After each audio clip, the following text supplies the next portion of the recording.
की देशाचं पंतप्रधान हे मोदीच झाले पाहिजे. का वाटते? काश्मीरमध्ये आणि त्याच्यानंतर जे तिथले लोकल्स होते त्यांना म्हणजे बारक्या बारक्या मुलांना पैसे देऊन त्यांना म्हणजे दगडफेकी करायला लावायची.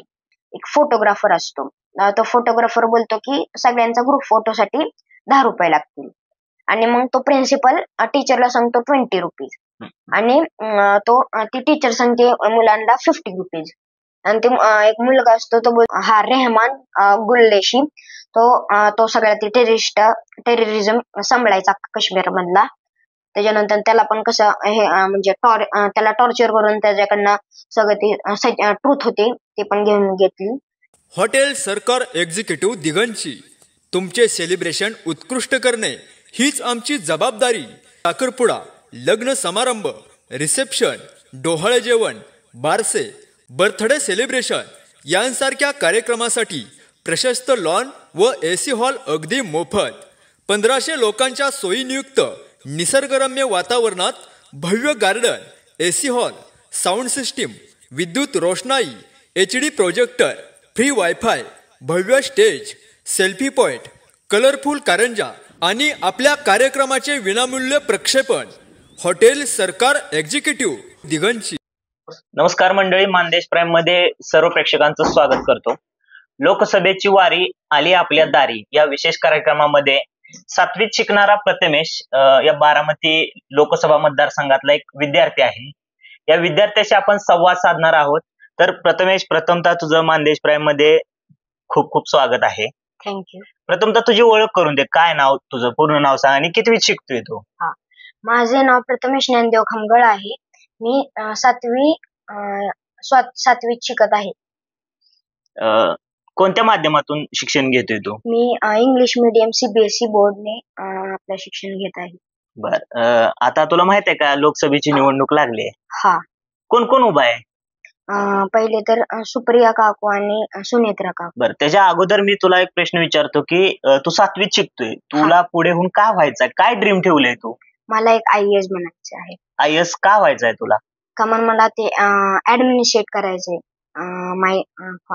माझ्या डिस्ट्रिक्टला मला ऍडमिनिस्ट्रेट करायचंय. बर, आता लोकसभेची निवडणूक लागले, 2 चेहरे उभे आहेत, ननंद भाऊजो उभे म्हणजे सुप्रियाताई सुळे आणि सुनेत्रा वहिनी उभे आहेत. काय वाटतं कोण खासदार झालं पाहिजे? सुनेत्रा काकू. का झाल्या पाहिजेत असं तुला वाटतंय? का म्हणून जर आपण आपला विकास बघितला रोडचा आणि त्याच्यानंतर खूप सारे एज्युकेशन सिस्टमचा, आणि एज्युकेशन हे सिटीमध्ये खूप मॅटर करतं. की आज मला म्हणजे खेळायसाठी VP सारख्या स्कूलमध्ये मला खेळायसाठी ग्राउंड आहेत. त्याच्यानंतर चांगला हायजिनिक स्कूल आहे. त्याच्यानंतर चांगला स्टाफ आहे, गुड स्टाफ मॅनर्स आहेत. खऱ्या अर्थाने बारामती सिटीचा विकास झालाय, परंतु बारामती सिटीच्या बाहेर जी खेडेगाव आहेत या गावचा विकास झालेला बघायला भेटतो का? तुझ्या निदर्शनात कधी आलंय का, किंवा तू अशा काही गोष्टी ऐकल्यात का की जे खेडेगावचा अजून विकास झाला नाही? हा, मी असं ऐकलंय की गावांचा कधी असा विकास झाला नाही. पण जेव्हापासून म्हणजे सुनेत्र काकू आहेत त्यांनी म्हणजे पाण्याचा सप्लाय आमच्यासारख्या म्हणजे पुणे जिल्ह्याच्या जे छोटे छोटे गाव आहेत त्यांच्यामध्ये पण आपल्याला म्हणजे जास्त करून पाण्याचा प्रभाव जास्त दिसतो व म्हणजे कमी जर जास्त काय झालं की जास्त कमी नाहीये, म्हणजे मापात पाणी सगळ्यांना भेटतं. आता बारामतीचं काही परिसर बघत असताना काही ठिकाणी टँकरची परिस्थिती आहे. काय वाटतं कधी हे चित्र बदलल? म्हणजे कोण व्हायला पाहिजे खासदार आणि देशाचा पंतप्रधान कोण व्हायला पाहिजे असं वाटतंय तुला? मला असं वाटतं आहे, जसं की फॉर एक्झाम्पल आता आपण अयोध्येचं राम मंदिरच बघितलं की त्यांनी म्हणजे आपल्या म्हणजे पैसे टाकून ते हे बनवलं, राम मंदिर बनवलं. त्याच्यामुळे जे अयोध्याची इकॉनॉमिकल कंडिशन आहे आणि त्याच्यानंतर फॉरेनर ट्रॅव्हलर्स आहेत ते अट्रॅक्ट होतात आणि आपल्या म्हणजे इंडियाची इकॉनॉमी पण वाढते. राम मंदिर बांधलं हे आपल्या ह्याच्यासाठी भारतीयांसाठी खूप कौतुकाची गोष्ट आहे. परंतु हे राम मंदिर बांधल्यानंतर हे जे शिक्षणाची जी व्यवस्था किंवा आरोग्याचे जे प्रश्न आहेत हे सुटणार आहेत का? हा, सुटणार आहेत. का की जसे म्हणजे आपण खूपच म्हणजे डोनेशन पण देतो आणि त्याच्यानंतर आपले जे हे असतात त्याच्यामधनं टॅक्स पण कलेक्ट होतो. जसं की राम मंदिर म्हणजे त्याच्यावरती जास्त खर्च केलाय, त्या पद्धतीने शिक्षण व्यवस्था आणि जी आरोग्याच्या व्यवस्था आहेत देशामध्ये हा यावरती तेवढाच त्या ताकदीने खर्च केला पाहिजे असं वाटतंय तुला? ते तर आहेच का म्हणून शिक्षण हे खूपच गरजेचं आहे. बिना शिक्षणाचं काही होऊ शकत नाही. जर आपण म्हणजे जर आपल्याला बिझनेस तरी करायचा असेल तरी आपल्याला ग्रॅज्युएट व्हायला लागतं, नाही तर जर कोणी 12वी तरी करायला लागते जर आपल्याला एक छोटासा सेटअप तरी काढायचा आहे. आणखीन एक महत्वाचा प्रश्न विचारतो की तुला, तू IAS होणार आहे, तर ही सगळी जी सिस्टीम आहे, व्यवस्था आहे, या व्यवस्थेशी कसं फेस करशील?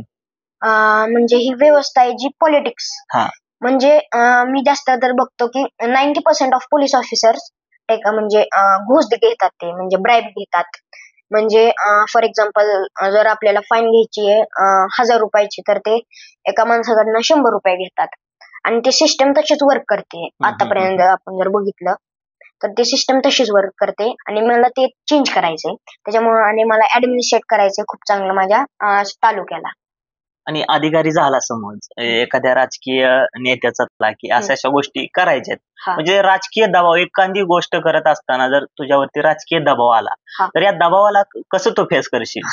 पहिली गोष्ट तर मी म्हणजे ते बोलणार की सिक्युरिटीसाठी हे पाहिजे, तर मी त्यांना सिक्युरिटी हे माझं पहिलं पॉइंट आहे की मी त्यांना सिक्युरिटी देवावं का म्हणते. आमच्या फॉर एक्झाम्पल ते आमचे प्राईम मिनिस्टर आहेत तर त्यांना मी असे प्रोटेक्शन दिली पाहिजे, एसपीजी कमांडोज, CRPF ची आहे, आणि आम्हाला सगळ्याला प्रोटेक्ट करायला लागेल. तर ते एक पॉइंट आहे जो की मी मानतो. हा एक दबाव नाही, हा एक पॉइंट आहे की फॉर द सिक्युरिटी रिझन्स. मोदीजींना पंतप्रधान करण्यासाठी तुम्ही बारामतीतून सुनेत्राताईंना म्हणजे बारामतीकर पसंती देणार आहेत असं तुझ्या बोलण्यातून येते. मोदीजींना आता एकदा पुन्हा संधी दिली तर जसे मागचा जो त्यांनी केलेल्या कामाचा बॅकग्राऊंड आहे याच्यावर तू कशी नजर टाकशील? की त्यांनी खूप सारा विकास केलाय. फॉर एक्झाम्पल इन्फ्रास्ट्रक्चर बांधलंय, त्याच्यानंतर खूप सारे म्हणजे राम मंदिर इनॉग्रेशन केले, त्याच्यानंतर खूप सारे AIIM AMS चे कॉलेजेस बनवलेत, त्याच्यानंतर IIT चे कॉलेजेस बनवलेत, आणि त्याच्यामुळे इन्फ्रास्ट्रक्चर आणि इकॉनॉमी पण आपली वाढली आहे. आणि फॉर एक्झाम्पल आपली इकॉनॉमी जशीच वाढेल तसेच जास्त टॅक्सेस वाढणार. आज म्हणजे बारामतीमध्ये जर कोण दुसऱ्या कॉर्पोरेट सेक्टरचा म्हणजे माणूस आला तरी त्याला जॉब भेटतो आणि त्याच्यामुळे आपले इकॉनॉमिक कंडिशन ऑफ बारामती हे पण वाढत जाते. जसं की मोदीजींनी 370 कलम हटवले, याच्याबद्दल काय सांगशील? की म्हणजे पहिल्यापासून मी एक स्टोरी सांगतो की पंडित जवाहरलाल नेहरू आणि त्यांचे एक म्हणजे काश्मीरमध्ये एक त्यांचे फ्रेंड राहायचे, त्यांचं नाव आता माहिती नाही, आता मला आठवत नाहीये. तरी मग आणि त्यांनी त्यांना फोन केला, पॉलिटिकल दबाव दिला की असं आर्टिकल 370 हे करा, म्हणजे लावा, पब्लिश करा. मग त्यांनी ते कॉन्स्टिट्यूशन मध्ये ते पब्लिश केलं. आणि त्याच्यानंतर काय झालं, आफ्टर सम इयर्स पाकिस्तान जे आहे ते बोलायला लागले की ही जे काश्मीर आहे ते आमचं आहे. तर मग म्हणजे सगळे म्हणजे ते टेररिस्ट अटॅक व्हायचे काश्मीरमध्ये, आणि त्याच्यानंतर जे तिथले लोकल्स होते त्यांना म्हणजे बारक्या बारक्या मुलांना पैसे देऊन त्यांना म्हणजे दगडफेकी करायला लावायची.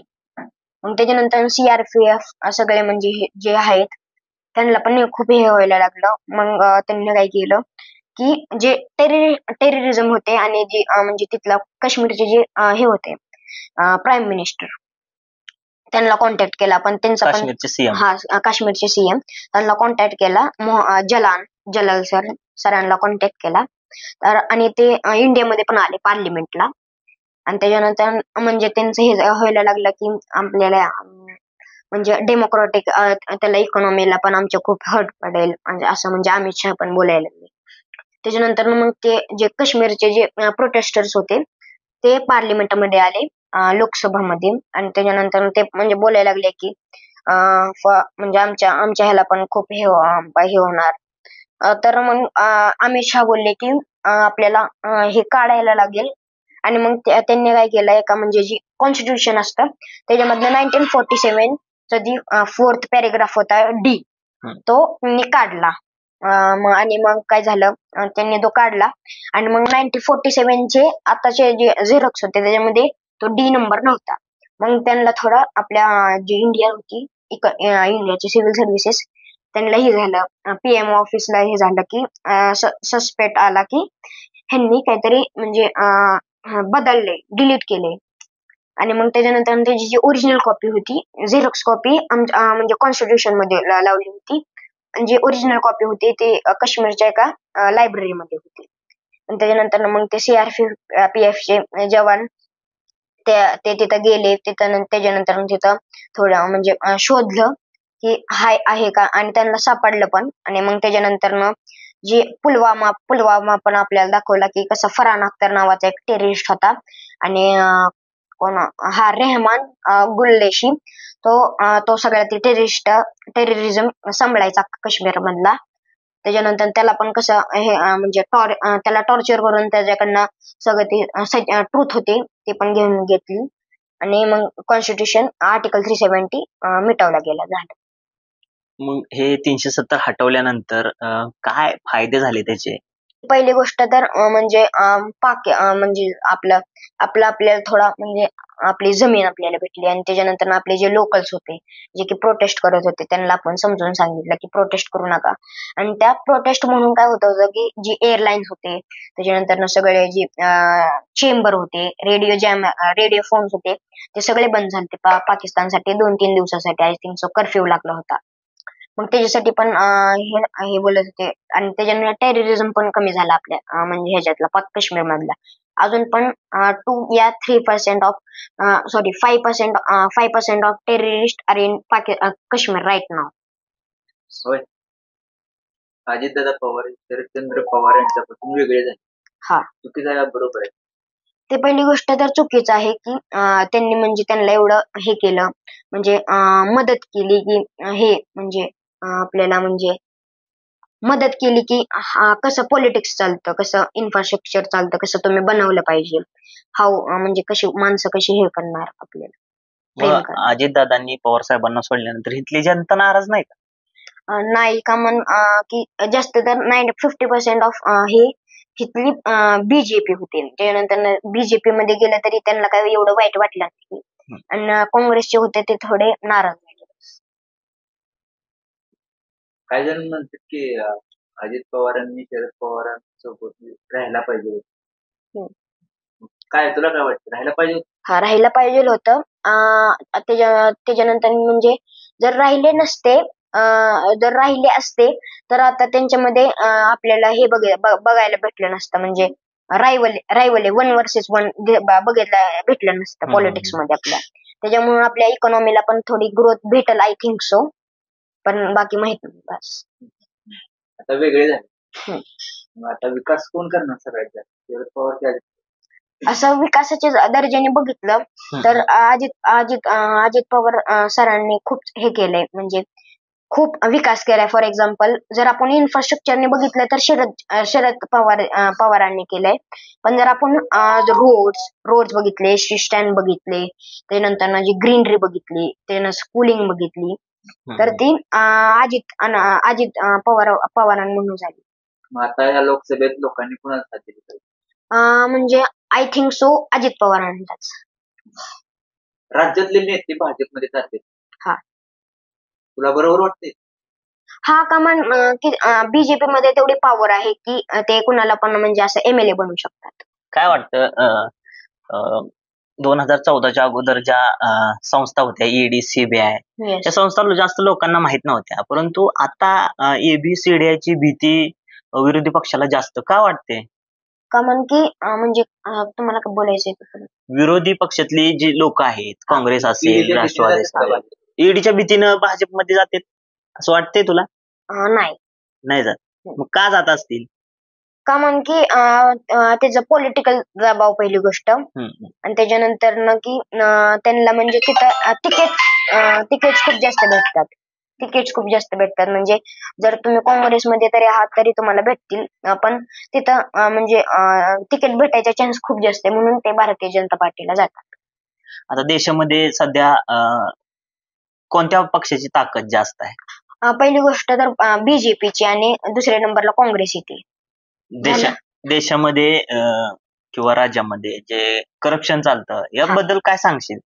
की म्हणजे आपलं करप्शन कधी संपणार नाही कामान, की आपण म्हणजे ह्याला घेऊन त्याला देतो. म्हणजे फॉर एक्झाम्पल जे फोटो, तुम्हाला एक एक्झाम्पल सांगतो. एका स्कूलमध्ये एक फोटोग्राफर असतो.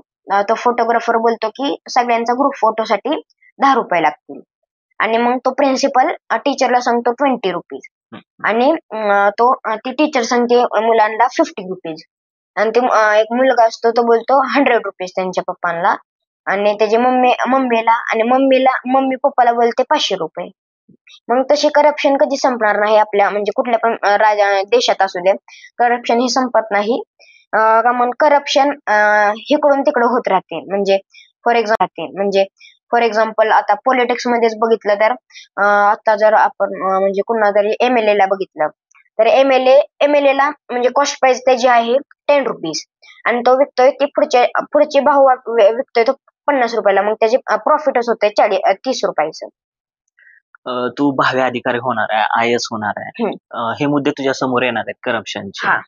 तर कसे हे मुद्दे हाताळणार आहे किंवा करप्शन मिटवण्यासाठी तू त्या लेवलला कसे प्रयत्न करशील?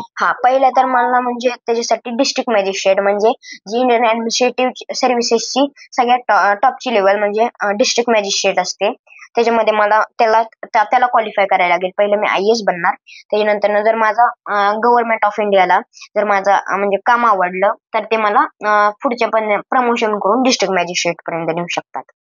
आणि जसंच मी डिस्ट्रिक्ट मॅजिस्ट्रेट बनलो, माझ्याकडे ती पॉवर येणार की मी जे पॉलिटिक्स असते त्याला मी थोडं म्हणजे सांभाळू शकतो. फॉर एक्झाम्पल जसं की छोट्या छोट्या पदाची लोक, जसं की सरपंच झाला, त्याच्यानंतर कन्स्ट्रक्शन बिल्डर्स झाले, ते आज जसंच मी झालो IAS, तर ते म्हणजे त्यांना असं वाटणार की हे जर छोटीशी तरी चूक झाली माझ्याकडनं तर माझं सगळं करप्शन, त्याच्यानंतर लिंक्स, आणि त्याच्यानंतर सगळं ईमेलचं ड्राफ्ट सगळं होणार.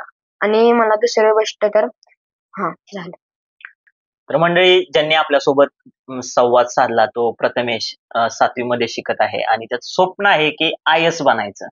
IAS बनल्यानंतर जे मुद्दे आहेत, करप्शन असेल किंवा कशा पद्धतीने हे प्रशासन व्यवस्था चालते यावरती त्यानं नजर टाकताना त्याच्या बोलण्यातून आलं की अशा मुद्द्यांना मी त्याच्यामध्ये इंटरफेअर करून हे मुद्दे मी खुडून काढू शकतो.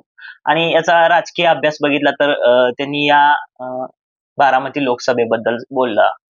तसेच इंडियन पॉलिटिकल काय आहे आणि 370 राम मंदिर अशा अनेक मुद्द्यावरती त्यांनी संवाद साधला.